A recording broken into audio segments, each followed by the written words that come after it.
TV 프로그램 중에 극한 직업이라고 하는 프로그램이 있습니다. 말 그대로 아주 어려운 상황 속에서 일하는 분들 영상에 담는데요. 촬영하는 분들이 묻습니다. 이런 어려운 일들을 하면서 어떻게 견디시느냐고.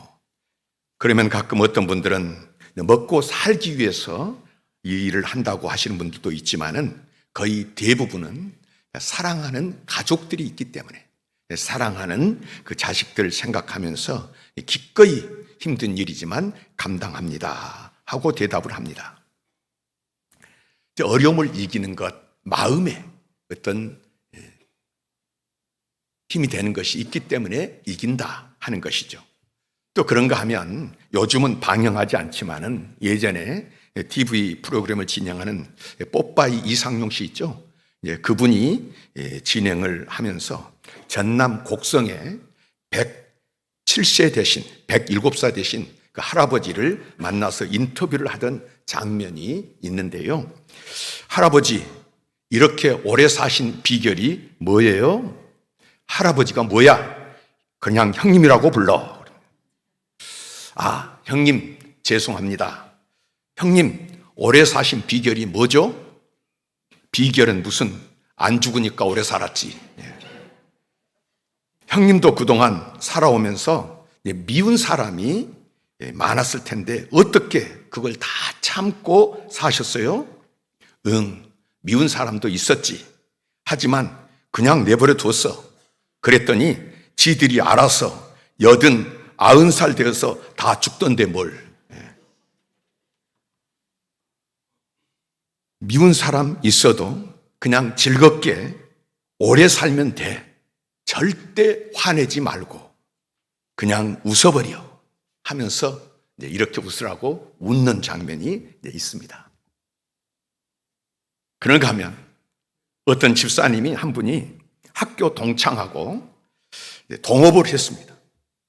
처음에는 잘 나가다가 뒤에 그 동창이 뒤통수를 친 거예요.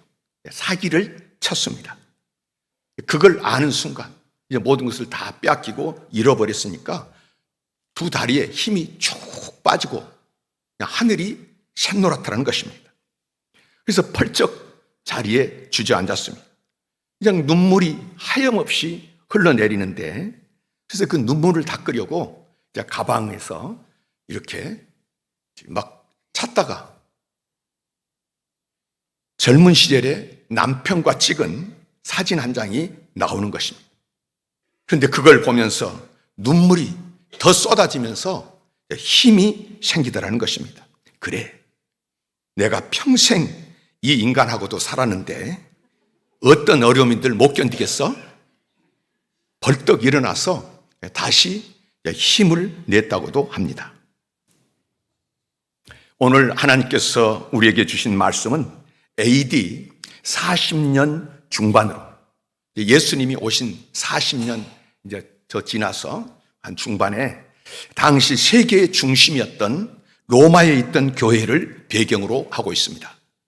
황제 숭배가 팽배했으니까 황제를 섬기는 것, 황제 외에는 어떤 왕도 없는데 어떤 사람들이 모여가지고 예수가 그리스도다, 예수가 왕이다 하면서 섬기니까 박해가 오직했겠습니까? 요즘도 보면 정치적으로 반대하는 사람들을 이게 박해하고 아주 하는 거 보면 굉장하잖아요. 그런데 그 옛날에는 얼마나 심했겠습니까? 예수님을 믿는다는 이유로 자식을 잃고 사랑하는 가족을 잃고 아픈 가슴을 부여안고 숨어 쫓겨다니면서 사는 사람들이 있었습니다. 그런 아픔과 극한 고통 가운데서도 이제 믿음을 지킨 사람들도 있었지만은 오랜 박해 끝에 심신이 지쳐서 믿음을 잃어버리고 사는 사람들도 있었습니다. 그러한 그들에게 성경을 통해서 주님은 반복해서 한 가지 사실을 알려주십니다.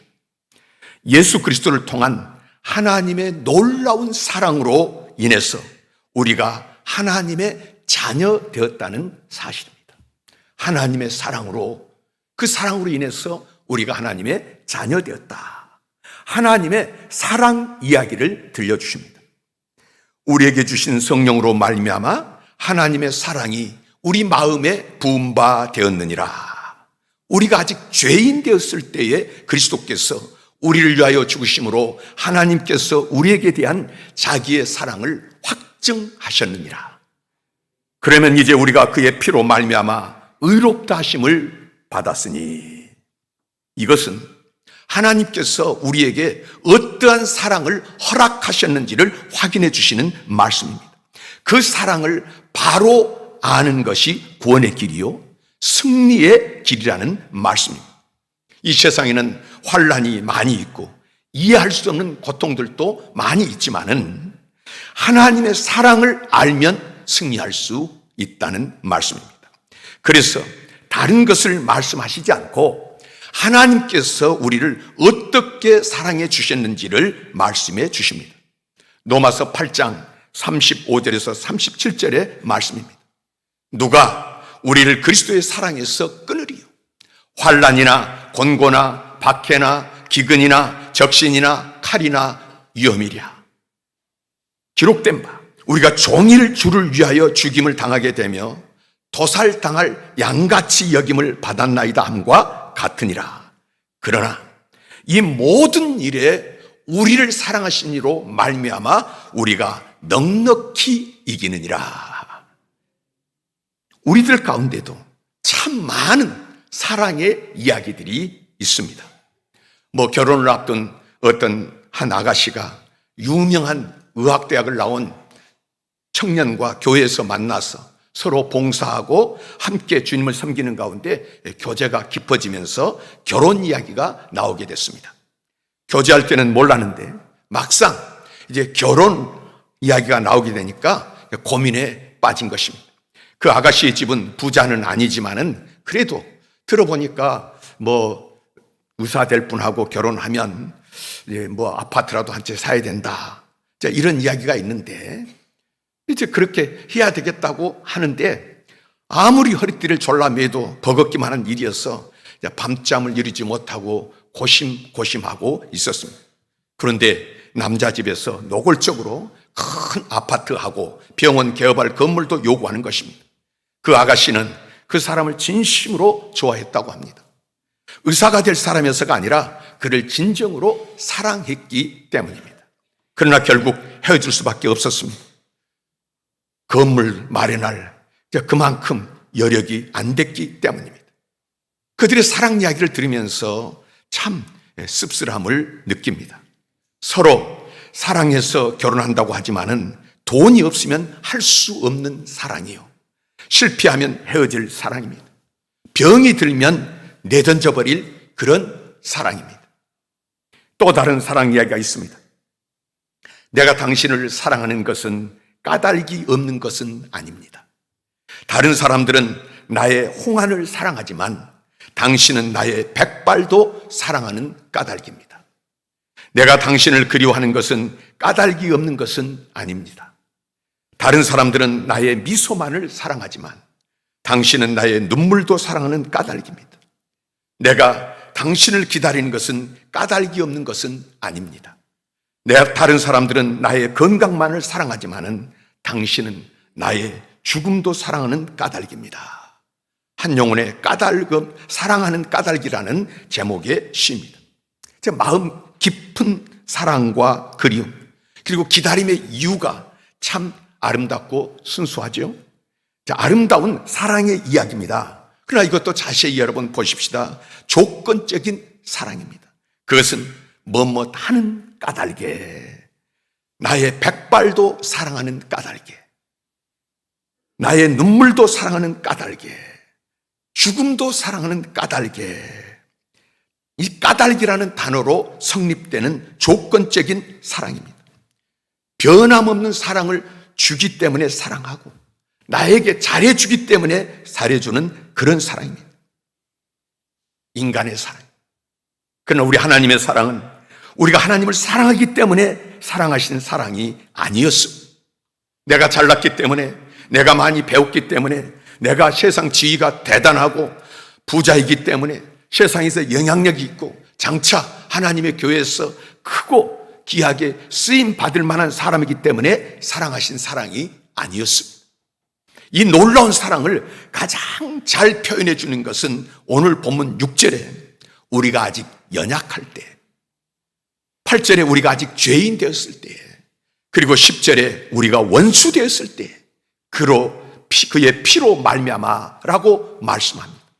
아직이라는 말은 받을 만한 조건이 안 됐다는 거예요. 사랑스러울 때가 아니었다는 말씀입니다. 사랑받을 만한 가치가 있을 때가 아닙니다. 도무지 용납할 수 없는 추한 사람으로 있을 때, 도무지 용서받을 수 없는 사람으로 있을 때 그 사랑입니다. 사랑스러운 사람은 사랑할 수 있습니다. 내 마음에 든 사람은 사랑할 수 있습니다.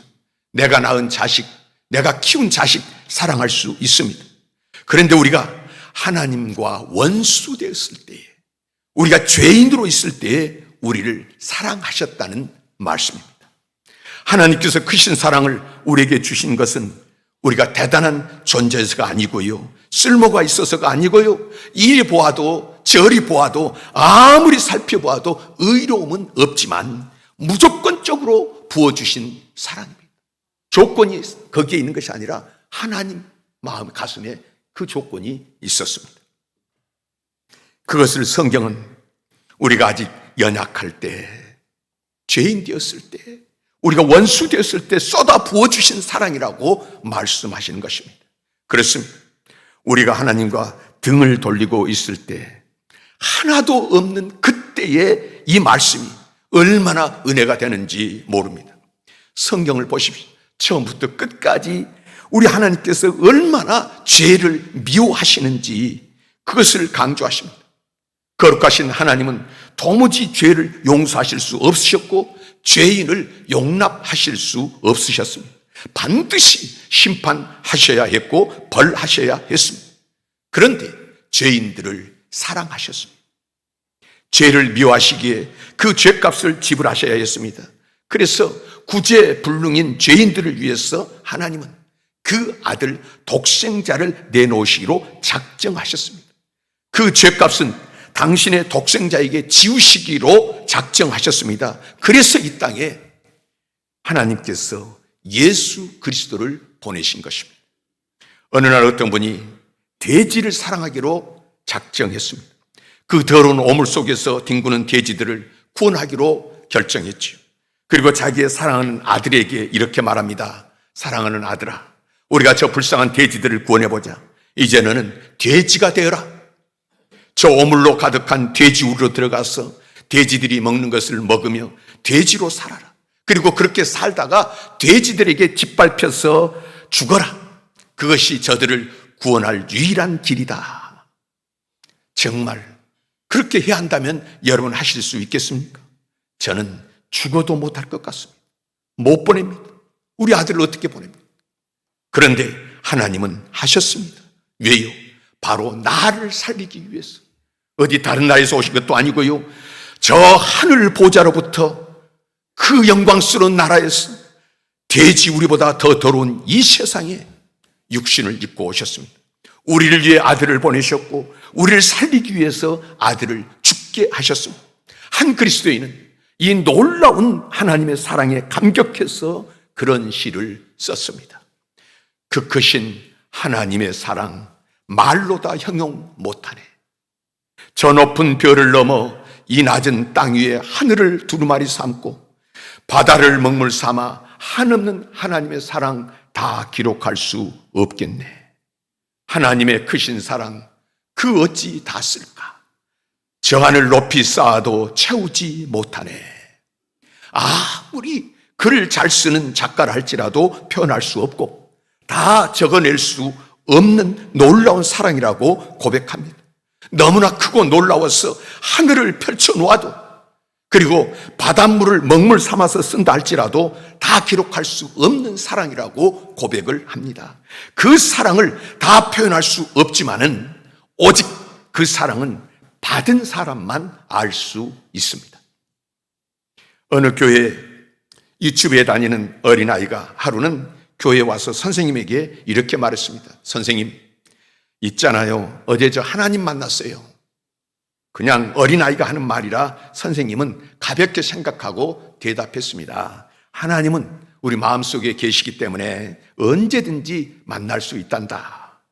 그게 아니라요. 하나님, 진짜 하나님을 만나서 말씀도 나눴어요. 진지하게 이야기하는 어린아이의 말을 믿을 수가 없어서 선생님은 목사님에게 그 아이를 데리고 갔습니다. 목사님도 그 아이의 말을 믿을 수가 없기는 마찬가지입니다. 그래서 목사님은 이렇게 말했습니다. 너가 헛것을 보았을지도 모르니까 다시 하나님을 만나게 되면 말이야, 세 가지를 물어보렴.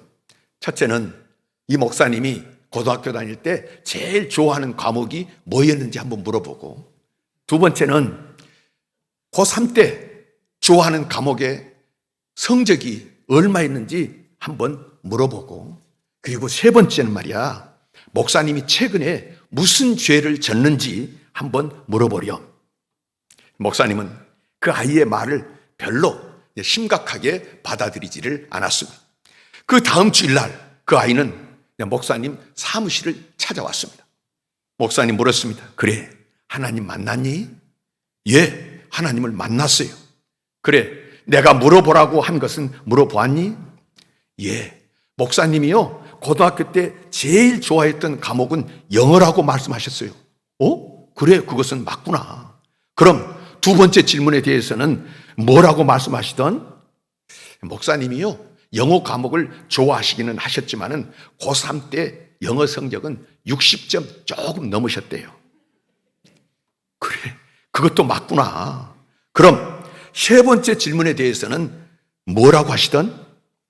목사님이 최근에 지은 죄를 물어보았더니요, 하나님은 그 죄에 대해서는 예수님의 보혈로 씻으셨기 때문에 다 잊었다고 하셨어요.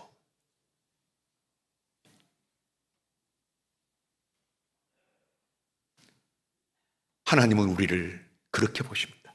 예수 안에 있는 사람들, 그 사랑에 감격해서 죄를 자백하는 죄인들의 죄는 동이 서에서 먼 것 같이 옮겨 버리시고요, 기억지도 아니하신다고 말씀하십니다. 하나님의 사랑은 그러한 사랑입니다. 우리의 과거도, 우리의 죄악도, 우리의 실패도, 부끄러움도 하나님은 기억지도 아니하시겠다고 말씀을 하시는 것입니다. 그렇습니다. 우리를 향하신 하나님의 아름다운 사랑 이야기입니다. 그러나 그 사랑이 그냥 주어진 것이 아닙니다. 오늘 하나님께서 주신 말씀은 그 사랑이 어떻게 우리에게 주어졌는지를 강한 포르테로 말씀해 주십니다. 점점점 강하게. 5절에 하나님의 사랑이 우리 마음에 부은 바 되미니, 6절입니다. 우리가 아직 연약할 때에 기약대로 그리스도께서 경건하지 않은 자를 위하여 죽으셨도다. 연약할 때. 8절 말씀은 우리가 아직 죄인 되었을 때에 그리스도께서 우리를 위하여 죽으심으로. 10절입니다. 우리가 원수 되었을 때, 죄인 지나서 하나님과 원수 되었을 때 그의 아들의 죽으심으로. 오늘 본문에 계속 나타나는 하나님의 사랑은 그리스도로 말미암아. 간단하게 우리를 위하여 죽으셨다, 피 흘리셨다 한마디로만 표현하죠. 그러나 그 과정은 그렇게 간단하지 않았습니다. 그 길은 쉬운 길이 아니었습니다. 그분이 받으신 채찍은 온 몸을 밭고랑처럼 만들었습니다. 밤새껏 계속된 고문 때문에 온 몸은 만시창이가 되었고 지치고 상하셨습니다. 그 지친 몸으로 무거운 십자가를 지시고 쓰러지고 또 쓰러지고 비아돌로사 골고다 언덕을 오르셨습니다. 머리에 쓰신 가시관은 움직일 때마다 얼굴을 찔렀고 그 얼굴을 피가 타고 흘러내려 뒤덮었습니다. 옆구리를 찌른 창은 주님의 심장 아랫부분까지 밀고 들어와서 구멍을 내고 그 상처에서 흐르는 피는 샘물과 같이 터져 나옵니다. 십자가는 관념이 아닙니다. 추상적인 진리가 아닙니다. 예술품으로 만들어 감상하는 작품이 돼서도 안 되고요. 목에 걸고 부족품으로 삼아서도 안 됩니다. 십자가는 하나님의 사랑이 구체적으로 나타나는 현장이었습니다. 만약 이 땅에 나 혼자 살고 있어도 주님이 오셔서 반드시 죄값을 지불한다고 하면 혼자를 위해서도 기꺼이 그리 하셨을 것입니다. 구해야 할 사람이 나 한 사람밖에 없었다 할지라도 주님은 기꺼이 나를 위해서 십자가에 죽으셨을 것입니다. 그 놀라운 사랑이 나에게 주어졌습니다. 그 사랑에 감격한 사람들이 여기에 모인 사람들입니다. 그리고 그 사랑으로 모인 사람들은 본문의 그 옛날 로마 교회 사람들이 고백했던 것처럼 고백할 수 있습니다. 하나님의 사랑 때문에 환난과 핍박 중에서도 우리는 하나님의 영광을 바라고 즐거워합니다. 우리가 환난 중에도 즐거워하는 것은 환난은 인내를, 인내는 연단을, 연단은 소망을 이루는 줄 잘 알고 있기 때문입니다. 바람은 보이지 않지만 나무에 불면 녹색 바람이 불고 꽃에 불면 꽃바람이 된다. 방금 나를 지나간 바람은 어떤 바람이 됐을까? 하반신 마비로 살아있던 일본의 시인 호시노의 시입니다. 바람이 불어와서 지나가면 우리 사람마다 향수가 있고요, 체취가 있지 않습니까? 나를 스치고 지나간 바람은 어떤 바람이 될까요? 여러분을 스치고 지나간 바람, 옆에 사람이 맡을 때 어떤 바람이 됐겠습니까? 이 사순절에 우리에게도 하나님의 사랑의 바람이 불어옵니다. 그것을 경험한 어떤 사람들에게는 놀라운 헌신의 바람, 어떤 사람에게는 생명의 바람으로 나타납니다. 어떤 교회에서는 영광스러운 예배의 바람으로, 부흥의 바람으로 나타나기도 합니다. 지금 나를 통해서 지나간 바람은 어떤 바람이 되어서 나타나겠습니까? 사순절은 하나님의 사랑이 폭포수처럼 쏟아 주어지는 절기입니다. 사랑의 외침을 들어보십시오. 그 큰 사랑으로 인한 고통의 소리를 들어보십시오. 그것은 바로 나 때문이었습니다. 우리 때문이었습니다. 이제 이 귀한 사랑을 받은 우리는 어떻게 살아야 합니까? 도종환 시인은 그의 시 이렇게 살아도 되는 걸까? 이렇게 노래합니다. 이렇게 살아도 되는 걸까? 어둠 속에서 어깨를 떨며 있을 때 다시는 죄 짓지 말라고 말없이 다독여 주시던 손길을 잊고 눈물을 멈출 수 없어 부끄럽게 돌아앉아 있을 때 가까이 와 낮은 소리로 일으켜 주시던 말씀을 잊고 내가 이렇게 살아도 되는 걸까? 아니다, 아니다 하면서 헛된 이름을 팔며 보이지 않게 허물을 늘려가는 하루 또 하루, 지킬 수 없는 말들을 하며 욕되게 사는 삶 팔아 양식을 벌고 욕되게 쓰는 글 팔아 목숨을 이어가는 차마 이렇게 살아도 되는 걸까? 돌아가자고 두 줄의 시를 쓰다 때묻어 궁글며 한 줄의 시를 더 잊어버리는 정말 이렇게 살아도 되는 것일까? 잠자리를 펴고 누웠다가도 문득 소스라쳐 눈이 떠지거나 하는 하루 또 하루, 정말 이렇게 살아도 되는 걸까? 우리가 죄인 되었을 때 독생자를 주신 놀라우신 사랑을 받은 우리는 어떻게 살아야 합니까?